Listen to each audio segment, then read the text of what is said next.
Hi there. Hello and good evening. And welcome back to the channel. Thank you for clicking on the video. But if you're new here, hi. Thank you for clicking on the video. So this is going to be our third useless facts video now. This one centered on World War II to follow the theme of last video. I've got about 15 useless facts. Well, not useless facts, but weird facts that you might not know. And that have nothing really to do with the outcome of the war. So I hope you enjoy it. I have tried to fact check everything.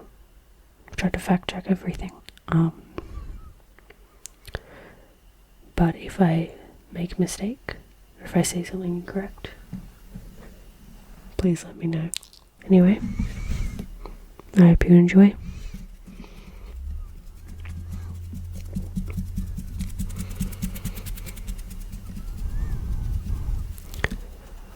In 1941, a Great Dane, the dog breed, named Juliano, received the Blue Cross Medal for defusing a bomb. How did she do it?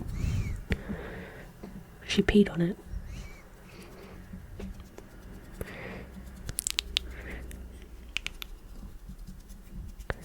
She would then go on to actually be awarded another Blue Cross Medal a couple years later for alerting her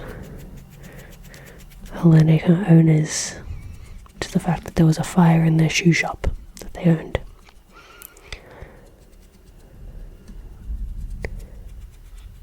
The Avengers were originally a group of 50 Jewish assassins who would hunt down Nazi war criminals after World War II. They were codenamed Nakam, which is Hebrew for vengeance, and they poisoned over 2.2 thousand German prisoners of war. When celebrating Germany's surrender to the Soviet Union in May of 1945, Russia ran out of vodka. The nation's vodka reserves were completely depleted within 22 hours of the celebrations beginning. During World War II, Americans would call hamburgers Liberty steaks because the word hamburger sounded too German. They would also rename like sauerkraut to become Liberty cabbage. This one's an interesting one. It's about two people. So the last Japanese soldier to surrendered in 1974, just under 30 years after the end of World War II. Teruo Nakamura was an indigenous Taiwanese soldier that joined the Japanese military at the beginning of the war. His unit had fled into a jungle in Indonesia, and he survived alone, foraging for whatever food he could come across, until he was eventually found in December of 1974.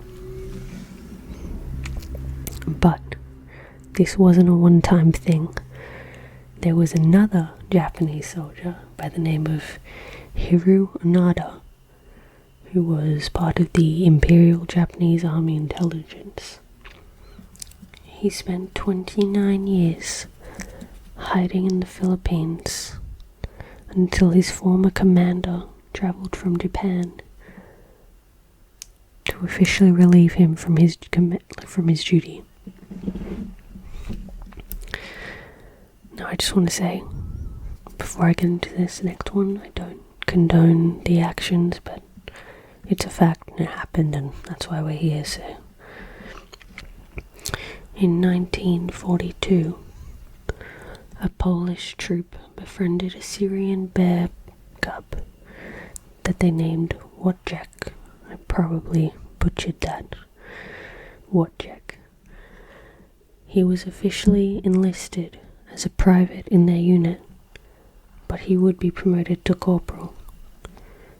He would help to carry heavy equipment and ammunition.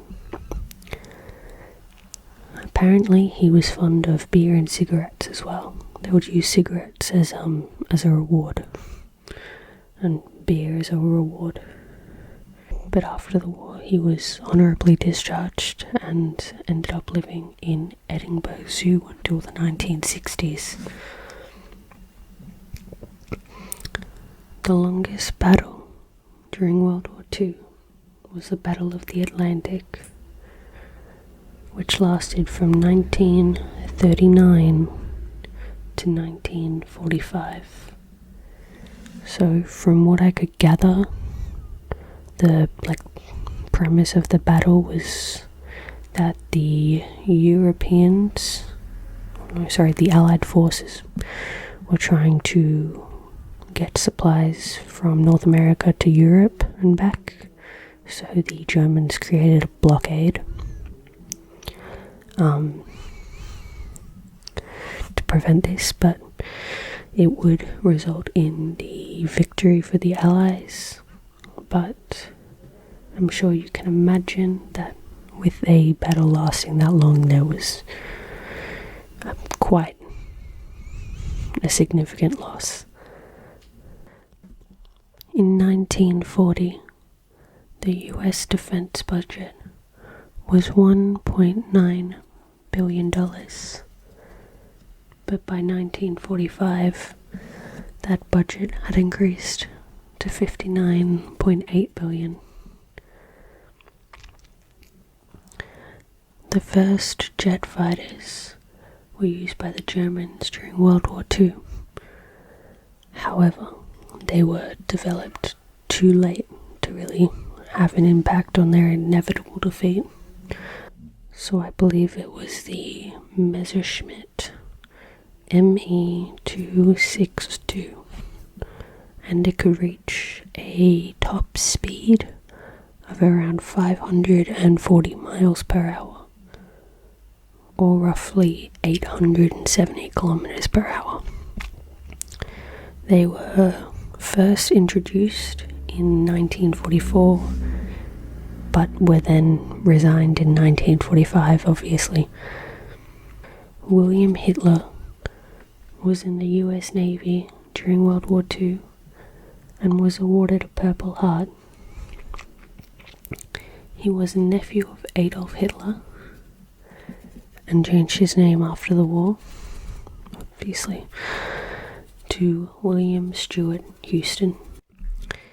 The infamous We Can Do It poster featuring Rosie the Riveter, you know, the one like the We Can Do It, ignore that, was not intended for public display, and only a few people saw it when it was created in 1942.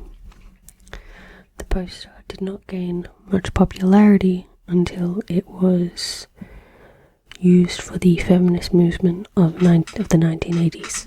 A boy named Calvin Graham was only 12 years old when he enlisted in the US Navy. He was awarded both a Bronze Star and a Purple Heart before the Navy found out how old he was and revoked his awards. He would go on to the Marine Corps at the age of 17, but then was injured during the Korean War in 1951. It wasn't until 1978 that he received an honourable discharge for his service in the Navy, and all of his medals excluding the Purple Heart, were reinstated.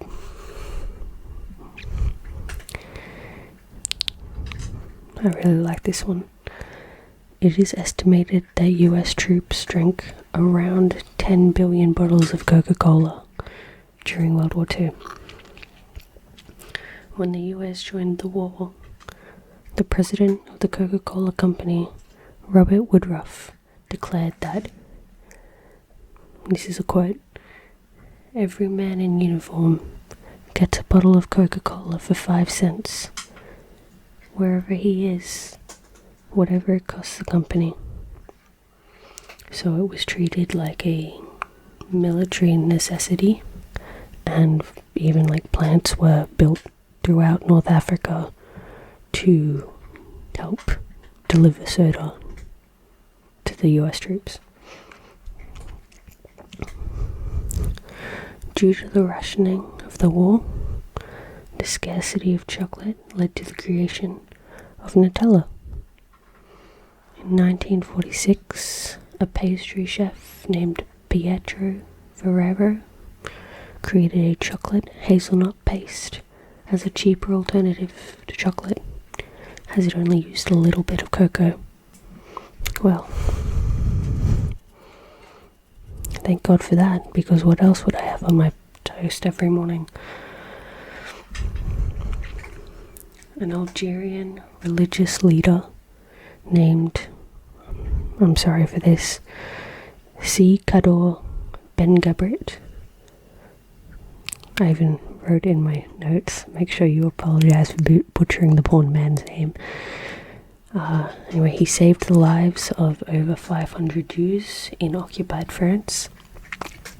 He organized the forging of legal documents to certify that Jews as Muslims in order to protect them. He also helped to hide Jewish refugees within the Great Mosque of Paris during German patrols and roundups, and this would lead him to be awarded the Grand Cross of the Legion of Honor, which is the highest order of French merit, both in military and civil. Alright, well, I hope you guys found that quite interesting, and I hope you found it relaxing, at least one or the other. Thank you for so much love on the last video. If you're interested, I can do more of that because it was super fun to film, and as much as I love my useless facts, I got absolutely hypnotized just like watching the fluffy mic like move around and stuff while I was scratching it. Anyway, so I hope you enjoy. I hope you get some sleep, and I'll see you in the next video.